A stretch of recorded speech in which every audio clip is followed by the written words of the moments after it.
Bonsoir à tous, merci de suivre cette édition au sommaire de l'actualité. Bonne nouvelle pour les populations de la région du Denguélé. Dans 7 mois, une usine de transformation de riz verra le jour dans la région d'Odiéné. Cette infrastructure, la 12e du genre, offrira à terme plusieurs emplois. Les travaux de cette fabrique ont été lancés par Téné Birahima Ouattara, ministre d'État, ministre de la Défense.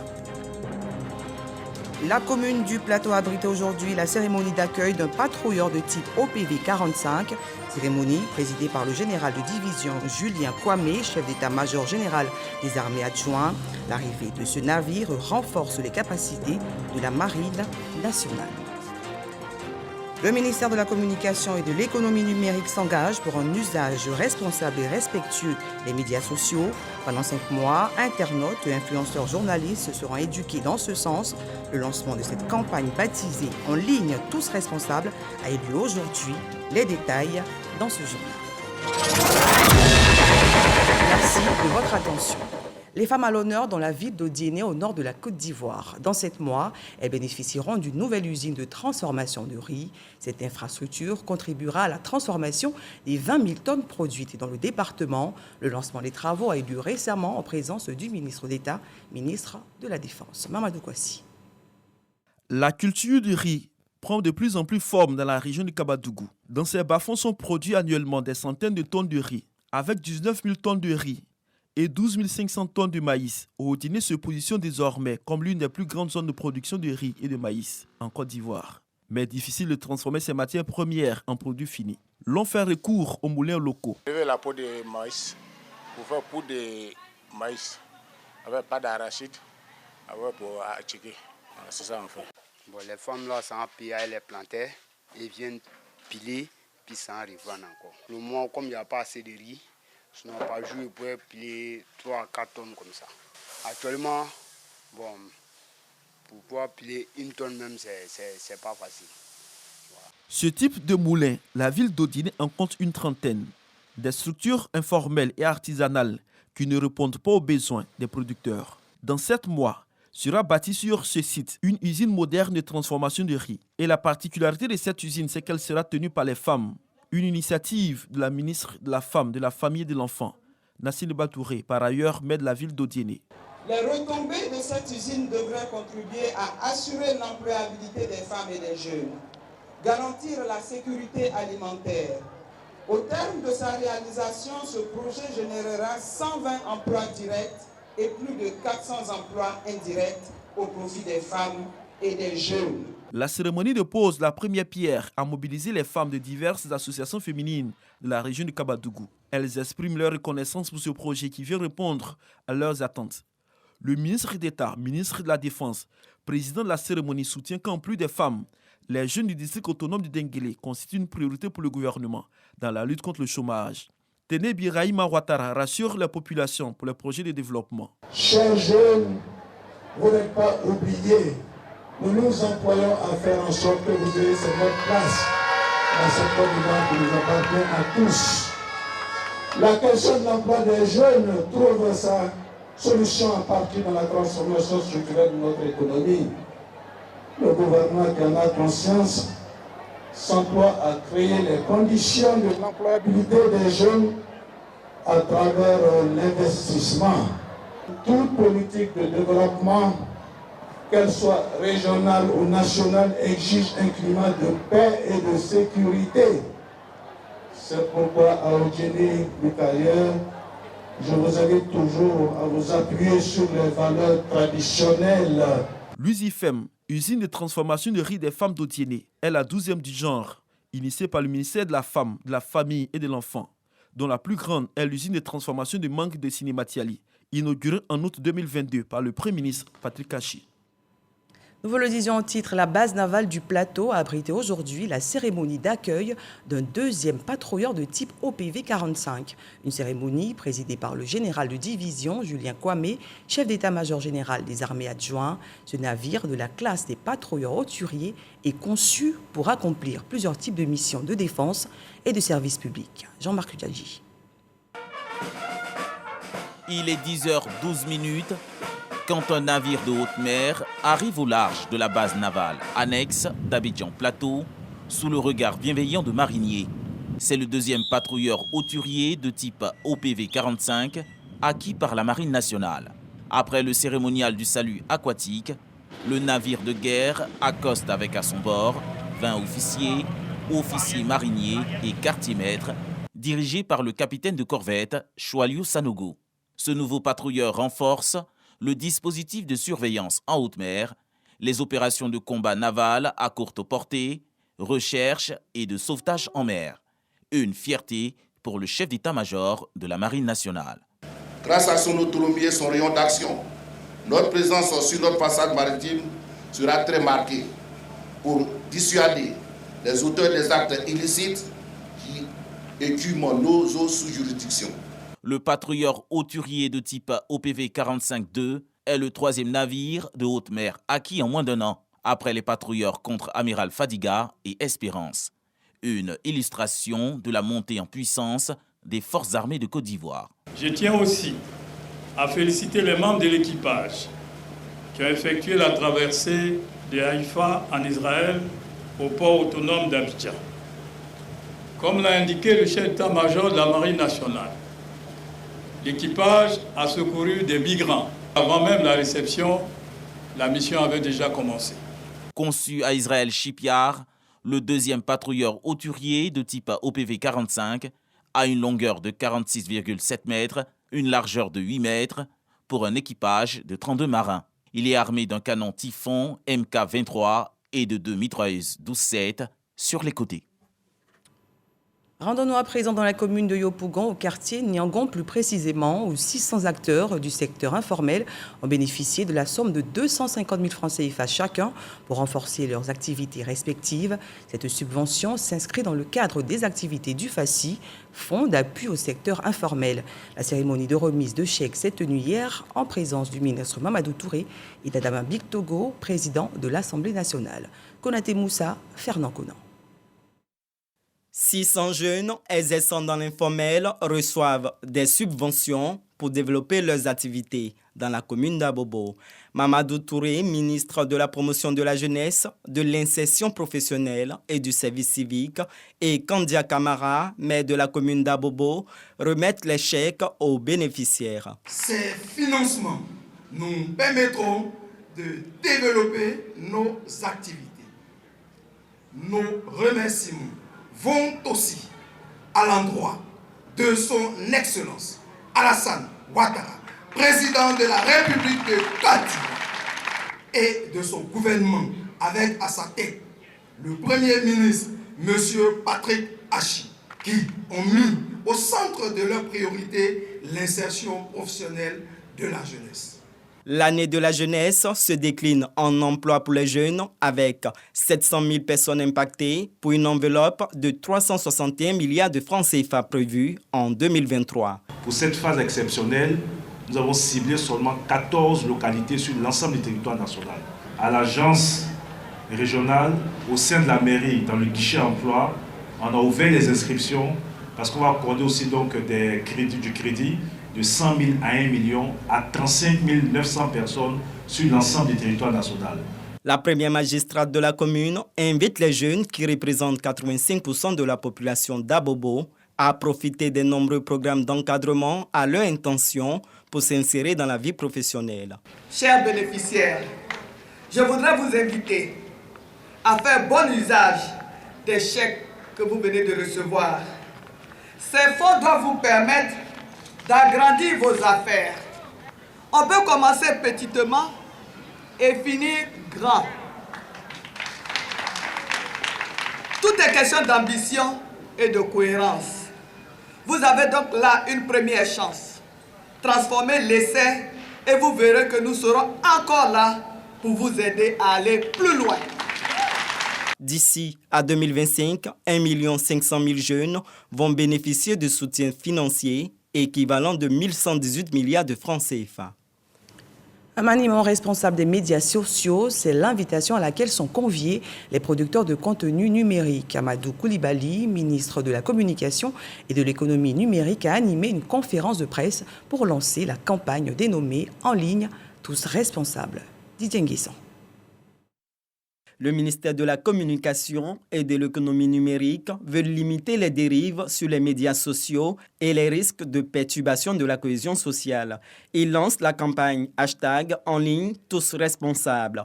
Elle vise à favoriser un environnement numérique sain et sécurisé. On ne pense pas a priori aux conséquences des actes qu'on pose sur les réseaux sociaux. Quand on s'en rend compte, malheureusement très souvent il est tard. Nous souscrivons à cette campagne. Nous devons montrer la voie à ces personnes qui ne sont pas forcément de notre domaine d'activité, qui, avec l'avènement de l'Internet, s'essayent à la chose. Il faut pouvoir leur montrer que c'est un outil qu'il faut utiliser avec l'éthique, la déontologie et le professionnalisme.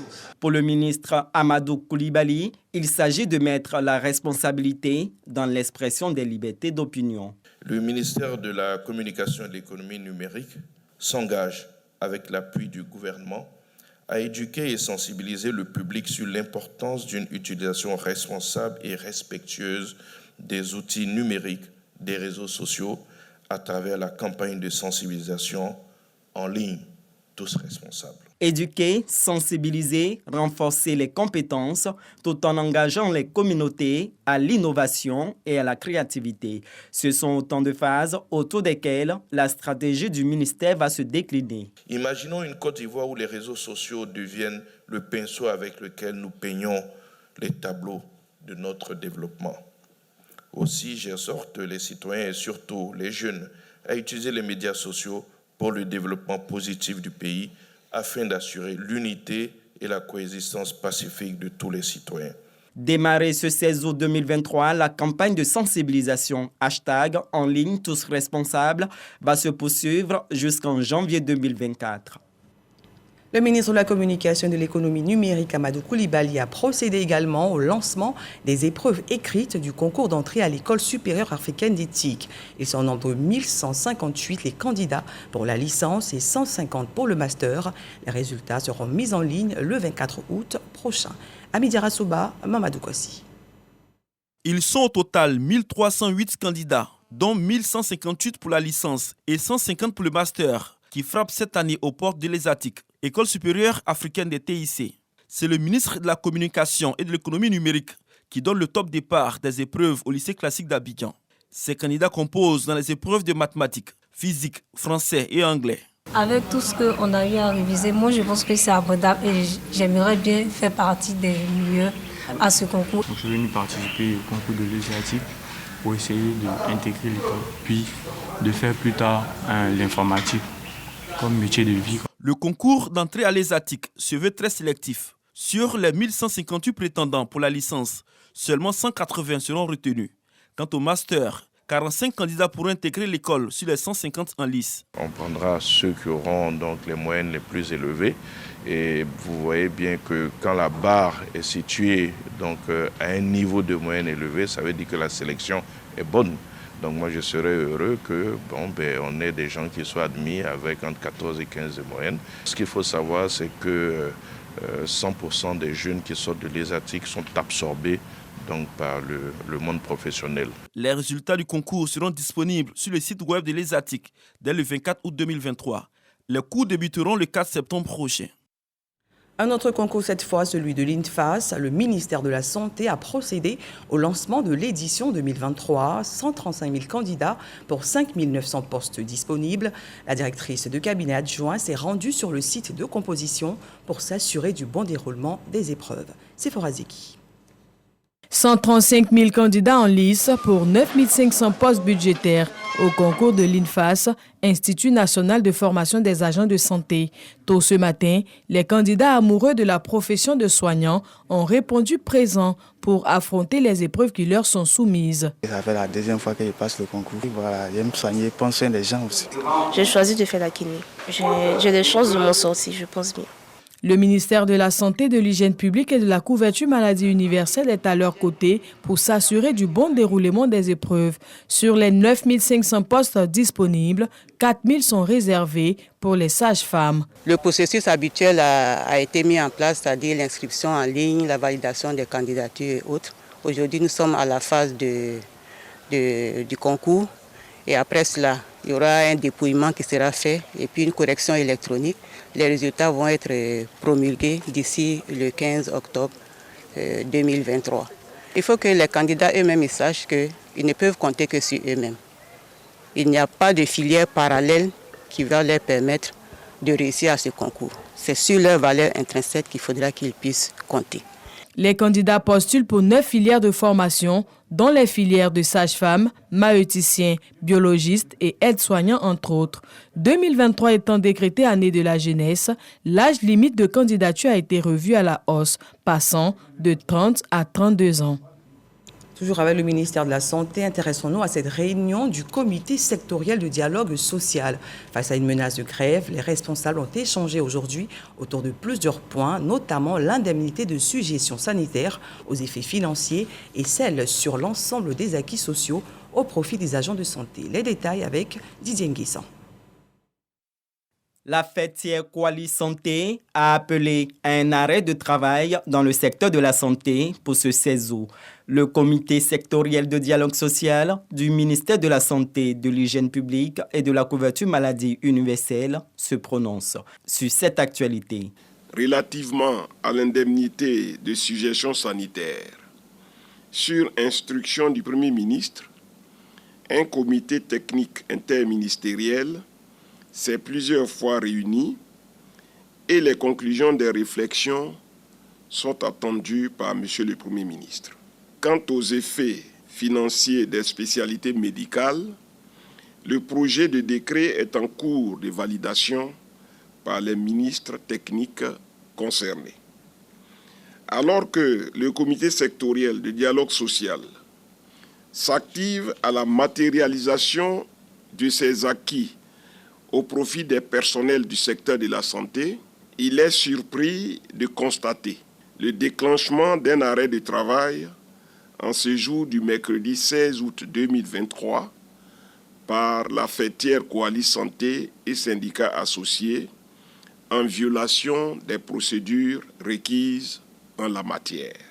L'appel à la grève n'a pas reçu d'écho favorable sur le terrain, les agents de la santé étant pour la plupart à leur poste selon le comité. C'est le lieu de féliciter l'ensemble des agents de santé qui vaquent avec professionnalisme et conscience à leurs tâches habituelles pour le bien-être de nos populations, respectant ainsi l'esprit de la trêve sociale qui privilégie la voie du dialogue pour trouver des solutions à toutes les revendications et doléances. Le comité sectoriel de dialogue social invite instamment le personnel du secteur de la santé au calme, à la sérénité et à la patience pour préserver le climat social et à continuer de faire confiance à M. le ministre de la Santé, de l'Hygiène publique et de la couverture maladie universelle pour l'aboutissement attendu des autres revendications.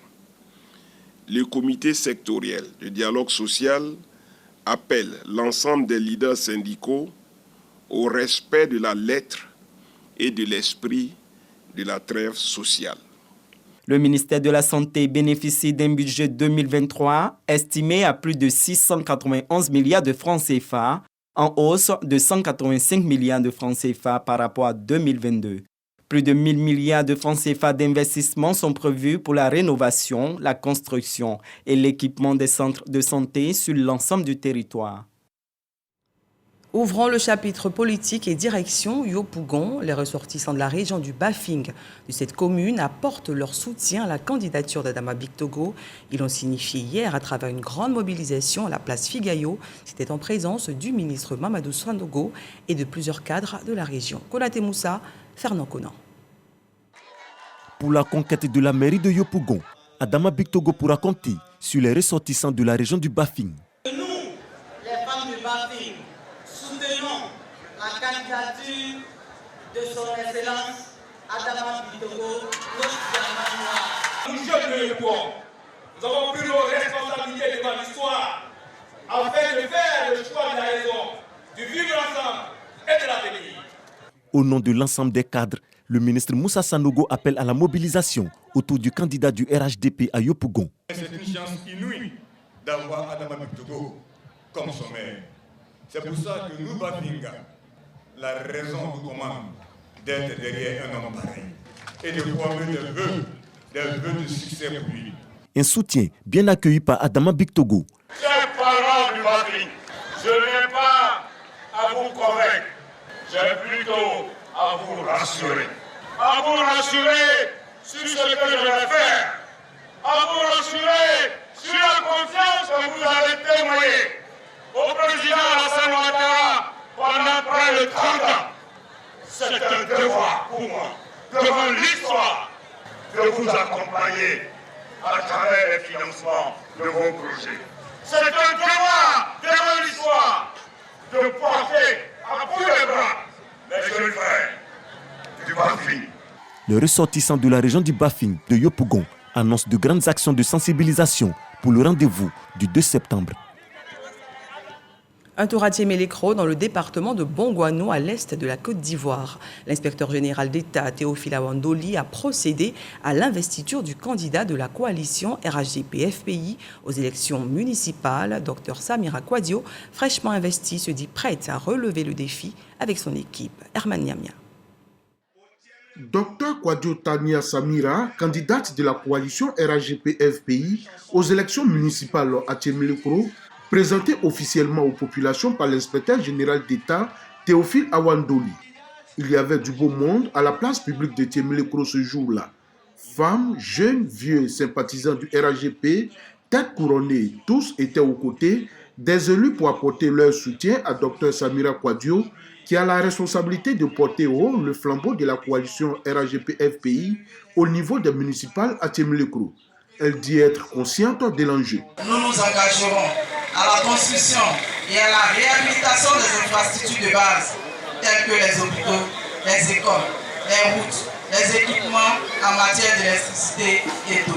L'inspecteur général d'État Théophile Awandoli, haut patron de la cérémonie, a saisi l'occasion pour exhorter les uns et les autres à prendre en compte l'intérêt de tous en allant à des élections apaisées. Je souhaite vivement qu'il y ait des élections apaisées, sans violence et fraternelles. On fait des élections, il y aura nécessairement quelqu'un qui va gagner. Celui qui a perdu va serrer la main de celui qui a gagné en lui disant la prochaine fois ce serait moi qui vais gagner.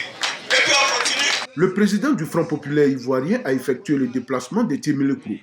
L'alliance scellée entre son parti, le FPI, et le RHDP a tout son sens. Il s'agit selon lui d'épargner à la Côte d'Ivoire une autre crise post-électorale comme celle qui a coûté des vies humaines pendant les élections législatives dans la région du Morouni. Si votre engagement vise le progrès, la paix de votre pays, il y a un moment pour rester dans cette logique d'affrontement et de meurtrissure. Mais il y a un moment pour faire la paix, pour fonder la stabilité et le progrès. Plusieurs motions de soutien aux actions de développement du président de la République dans le département de Bato, précisément à Tiémé-les-Crocs, ont été élaborées par les jeunes et les femmes. Parlons cohésion sociale à présent. Les jeunes et les candidats aux élections régionales du Ouorodougou prennent l'engagement de respecter les dispositions prises pour des élections sans violence. Ils ont signé la charte d'engagement à la paix devant le médiateur délégué des régions du Ouorodougou et du Béré en présence des autorités locales. Charles Tatou. Séguéla, chef-lieu de région du Ouorodougou. Le médiateur délégué des régions du Ouorodougou et du Béré à la rencontre des leaders d'opinion et des candidats aux élections municipales et régionales pour des messages en faveur des élections sans violence dans les différentes localités de la région. Soutenu dans son action par les autorités municipales et préfectorales, Soro Dosiele a enregistré la volonté des jeunes et des candidats à œuvrer au déroulement d'une campagne électorale apaisée. Éviter les propos injurieux, diffamatoires ou incitant à la haine lors des rencontres publiques et sur les réseaux sociaux et à renoncer à la violence sous toutes ses formes en cas de contestation. Une volonté matérialisée par la signature de la charte d'engagement, de respect et de mise en œuvre des dispositions avant, pendant et après les élections municipales et régionales du 2 septembre 2023. on va se charger à faire une sensibilisation. Que ce soit les jeunes, que ce soit les femmes, travaillent dans ce sens-là. Parce qu'après les élections, il y a une vie. Les candidats, quand la liste est sortie, on s'est appelé pour se féliciter, pour se dire que non, ce n'est pas le combat. Tout problème, c'est le développement de notre région. Partout où nous sommes passés, nous avons vu l'engouement, la mobilisation. C'est comme si les populations attendaient cette campagne.